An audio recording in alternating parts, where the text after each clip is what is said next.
what if the profound exhaustion you feel at the end of every single week isn't actually from doing too much? Like, what if it's from fighting the wrong current? Yeah, it's a really interesting way to frame it Yeah. because we all know that feeling. Oh, absolutely. And you try to fix it with, I don't know, a new productivity hack or Yeah. getting a busier social calendar, or maybe just that relentless stream of digital distractions. Right. Just scrolling. Exactly. But that hollow, kind of parched feeling always comes creeping back. So, welcome to today's deep dive. Today, we're looking at a deeply counterintuitive concept. We really are. Yeah, it's this idea that giving up control, like total radical surrender, might actually be the ultimate form of self-preservation. Which is wild because it fundamentally reframes how we think about human drive. Hmm. I mean, we are so conditioned to just treat the symptoms of our burnout. Right. We rarely pause to actually examine the source of the water we're drinking to keep ourselves going. Yeah, and we have a genuinely fascinating stack of source material in front of us today for that. Specifically, a book by Rian Engelbrecht called The Deep, Deep Well. Mm-hmm. And our mission today for this deep dive is to decode the incredibly vivid metaphors the author uses, water, wells, wine, rivers, all, to understand the mechanics of spiritual intimacy and this, frankly, kind of terrifying concept of total surrender. Yeah, and we should probably establish right up front the lens through which we're viewing this. Oh, definitely. Because Engelbrecht's book is a Christian theological text. Yeah. The author outlines everything from a biblical perspective.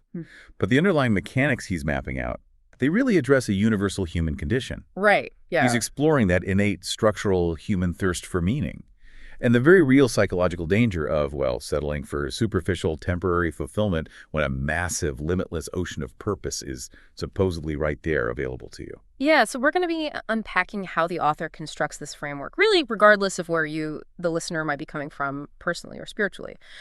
Exactly. We're just looking at the mechanics of the text. Right. All right, let's unpack this, because Engelbrecht doesn't just drop you straight into the ocean. He starts with a puddle, or actually a very small, very dark well. A tiny well. Yeah. To set the stage, he shares this classic children's story by Alvin Tressel. It's about a frog in a well. It's such a brilliant starting point, too, because it Yeah. completely isolates the problem of limited perspective. So the frog is born at the bottom of this deep, damp hole. Right. And all it knows is this faint glimmer of light way up at the top, which naturally it assumes is the entirety of the sun. Yeah, and one day, this bird flies down from the surface and tells the frog, hey, you have to come up to the outside world. It's impossibly bright, it's warm, it's massive. And what does the frog do? The frog literally laughs at the bird. It thinks the bird is completely delusional because, to the frog, the well is the entire universe. Anything outside the well simply cannot exist. Right. And Engelbrecht uses this to illustrate how human beings fundamentally underestimate the vastness of the spiritual realm. Oh, absolutely. In his theological framework, this is the unfathomable nature of God. Like, we are the frog. We assume our tiny, walled-off, highly controlled reality is the absolute limit of existence. And to really hammer home how small our little well is, the author contrasts it with the actual physical ocean on our planet. He walks through the layers, and the scale is it's staggering. It really is. Like, you step off the shore, and by the time you sink 200 to 1,000 meters down, you're in the twilight zone. Right. Photosynthesis entirely stops. It goes pitch black. And then you drop to 4,000 meters, the midnight zone, the abyssal plains where the pressure is just immense. Yeah, and you are still nowhere near the bottom. Not even close. You go down to the Hadal Zone, reaching the Mariana Trench at over 10,900 meters deep. To put that physical reality in perspective for you listening, that is deeper than Mount Everest is tall. It's mind-boggling. Right. And Engelbrecht's point is that if a single physical body of water on our tiny blue planet is that unfathomable, like literally incapable of being fully explored by human technology, imagine the scale of the divine. Yeah. What's fascinating here is the requirement of human action within this overwhelming scale. Oh, right. Because it's not forced on you. Exactly. Engelbrecht emphasizes that while this infinite ocean of living water is provided, it doesn't passively flood your life against your will. The text points to the biblical directive to ask, seek, and knock. Right. He argues that you must consciously choose to, plug in. Oh. The water is completely available, but you're never going to be forced to drink it. Which, okay, that makes me think about that frog again. I kind of want to push back on the author's metaphor just a bit here. Okay, go for it.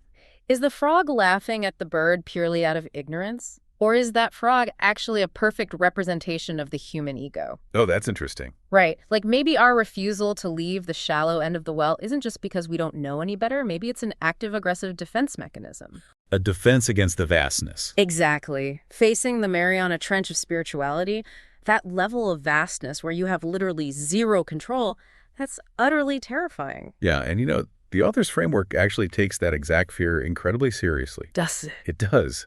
Stepping out of our tiny, familiar wells requires a devastating admission of how small we really are. Experiencing the fullness of what Engelbrecht describes requires a conscious, desperate thirst. Wow. Yeah, to leave the dark well, you have to be willing to be overwhelmed. You have to actively lower your defenses. But lowering those defenses goes against every survival instinct we have, which I guess explains the next major observation in the text. Right, the waterfall. Yeah. Engelbrecht points out that even when people finally recognize the vastness of the water, they still hold back. He shifts the imagery here to a massive, roaring waterfall. He notes that most believers approach this spiritual waterfall, and their instinct is to just, dip a toe in. It's a little splash. Right. Or perhaps they cup their hands and take a tiny, safe sip. They want the benefits of the water without the vulnerability of standing fully in it. They want just enough to feel refreshed, but not enough to ruin their hair, right? Or wash away their carefully curated persona. Exactly. And Engelbrecht proposes that this cautious approach completely misses the point. The intention isn't for a refreshing sip. The intention is for a person to walk directly into the crushing weight of the waterfall and become completely, utterly saturated. Saturated. Yeah. So soaked Yeah. that there is literally no dry space left in their life for anything else. Here's where it gets really interesting, because the author then breaks down the psychological mechanics of why we refuse to get saturated. The room metaphor. Yes, the room metaphor. I want you, the listener, to imagine your soul, like your mind, your heart, your will, as a massive house or a large room. Okay. The author outlines how believers frequently invite God into the room, but then they immediately start setting up boundaries. Right, the partitioning. Exactly. They say, okay, God, you can have this nice, respectable little corner over here on Sunday mornings, but I'm going to let my worldly habits, my ego, and, a little bit of darkness occupy the remaining 90% of the space. And this partial surrender, according to the text, is the root cause of profound human anxiety. Really? Yeah, it mirrors the internal war described in the biblical book of Romans, chapters 7 and 8. When you have light and darkness attempting to share the same psychological space, it creates this constant, exhausting friction. Well, that makes total sense. Right, you're dealing with cognitive dissonance on a spiritual level, which results in a divided will that just tears a person apart from the inside. But I have to ask the practical question here. Isn't giving up the entire room terrifying for the average person? Oh, without a doubt. I mean, we're talking about a total gut renovation of the self. You're handing the keys over to this infinite force and saying, demolish whatever walls you want. That requires a level of trust that feels entirely unnatural to human psychology. It feels like self-destruction. It definitely feels like destruction to the ego. But to explain why it's actually the opposite, Engelbrecht introduces this deeply biological metaphor. Oh, the amniotic sac. Yes, the amniotic sac. He compares abiding in this spiritual saturation to a fetus developing in the womb. This part of the text was incredibly striking to me because usually we associate maturity with independence. Right, standing on your own 2 feet. Exactly. But he subverts that entirely. He really does. Because when a developing life is in the amniotic sac, surrounded by the amnion and chorion membranes, it's entirely encased. And the crucial detail here is the lack of effort. What do you mean? Well, the fetus doesn't have to forage for food. It doesn't have to mount a defense against predators. It doesn't even plot out its own cellular growth. It yields completely and totally to the environment it's immersed in. Wow. Yeah. Engelbrecht suggests that when you yield the entire room of your soul, you aren't being destroyed. You're being encased, nurtured, and protected. As long as you remain inside that spiritual sac, you cannot perish. So that total renovation of the self isn't a demolition, it's an incubation. Beautifully put, yes. And this state of total yielding leads to a condition the author refers to as being drunk in the Spirit. Which is a loaded phrase. It is. He acknowledges this phrase carries a lot of baggage, but he uses it to describe a specific psychological and spiritual state where human inhibition is radically lowered. But not lowered for the sake of chaotic debauchery, which is what we normally associate with being drunk. No. Mm. The inhibition that's lowered is our hypervigilance, our exhausting need to control every single outcome. When someone is intoxicated, their rigid self-preservation just vanishes. Right. Engelbrecht proposes that being saturated by the Spirit means losing your rigid, egotistical self-control in favor of bold, joyful submission. I love that. He likens it to a leaf that simply falls onto the surface of a rushing river. The leaf doesn't fight the current. It doesn't try to swim upstream. It just rests, allowing the immense power of the water to dictate its path. That is a deeply, deeply peaceful image. But let's be real about human nature for a second. Most of us are not leaves. No, definitely not. We are stubborn, heavy rocks digging our heels deep into the riverbed. We absolutely refuse to move, which I think brings us to the physics of new wine and old wineskins. Yes.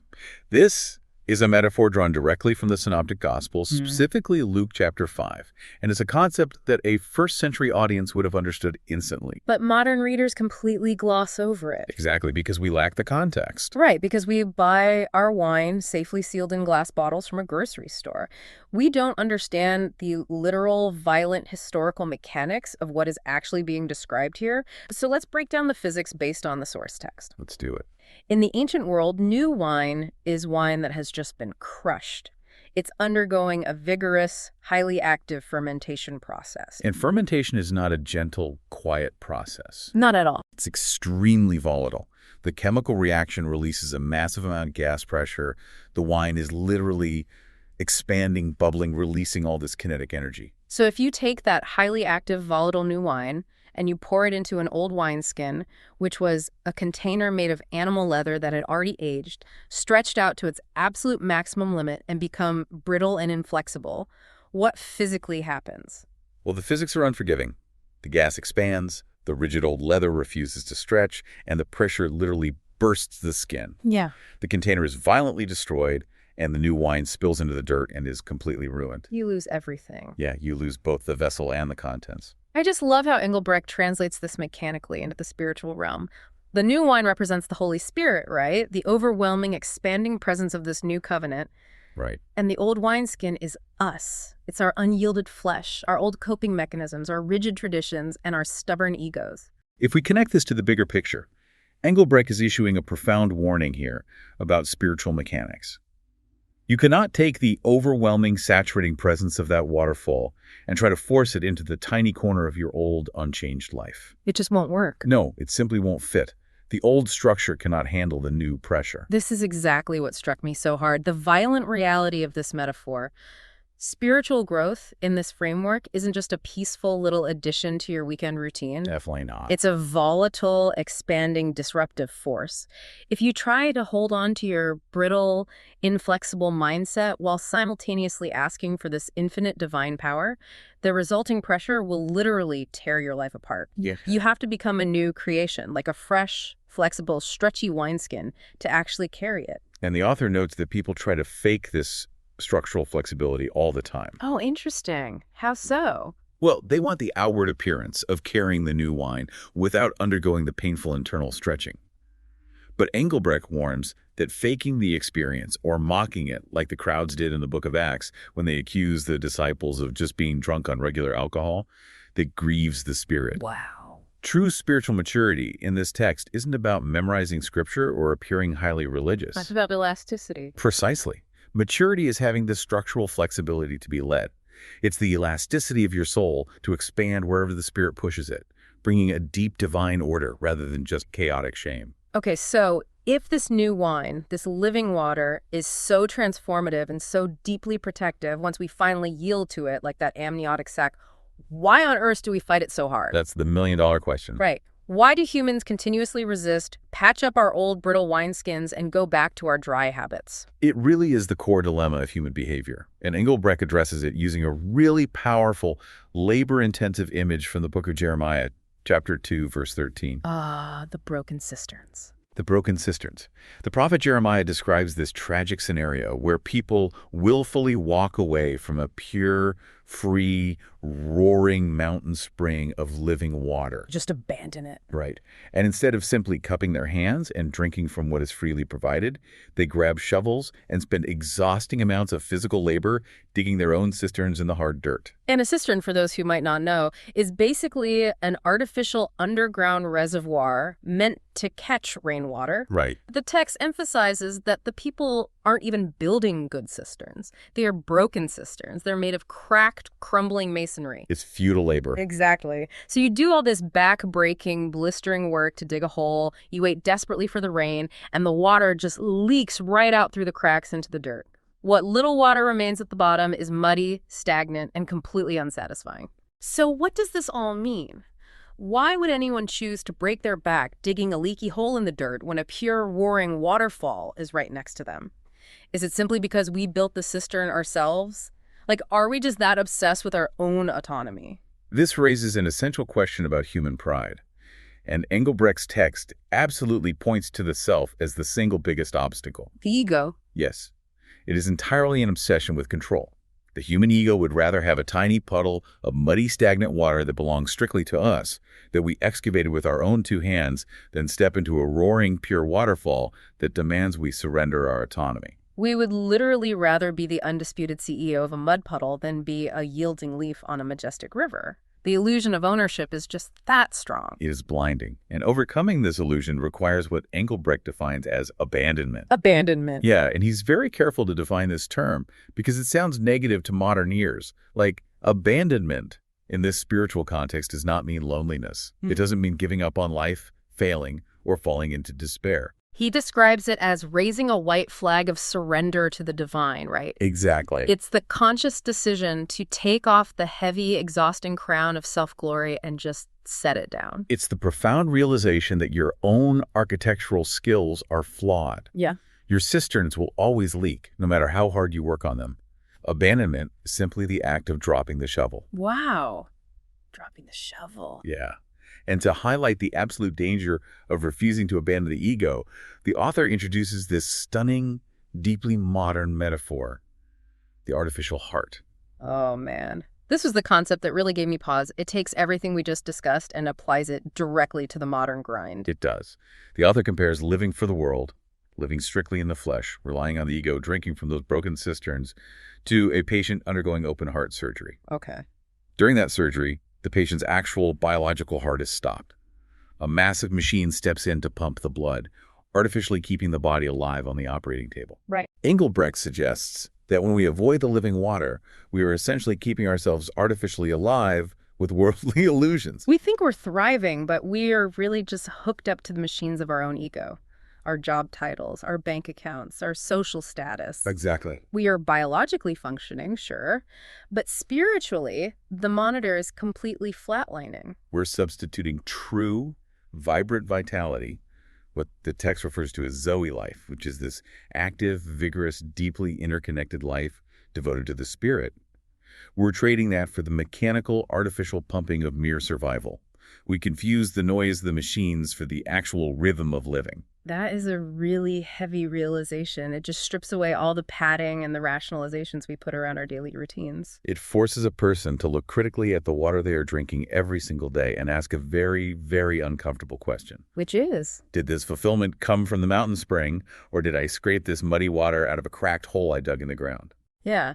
And that brings this entire conversation directly to you, the listener. As we wrap up this deep dive into the deep, deep be well, it is worth taking a moment to look at your own landscape. Where might you be laboring, exhausting yourself, dropping the shovel day after day to dig broken cisterns in your own life? Where are you seeking peace, validation, or fulfillment in things that inevitably crack, leak out into the dirt, and leave you feeling just as parched as you were before? It's a question that requires rigorous, almost painful honesty. Like, are you willing to undergo the stretching required to be the new wineskin? Or are you aggressively protecting your old, brittle leather because you're terrified of the pressure?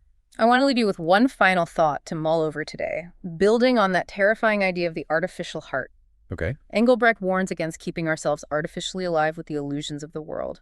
Think about our hyper-connected modern age. Are our screens, our constant notifications, our relentless ambitions, and our daily digital distractions just high-tech broken cisterns? Oh, that's a brilliant question. When we scroll for hours looking for a connection, are we mistaking the artificial mechanical pumping of our devices, the quick dopamine hits of a timeline, for the actual rhythmic beating of a spiritually awakened heart? It is entirely possible that the exhausting noise we surround ourselves with is just the sound of the machine keeping us artificially alive and actively preventing us from hearing the roar of the waterfall just outside the room. It is definitely enough to make you want to put down the shovel and finally go find that river.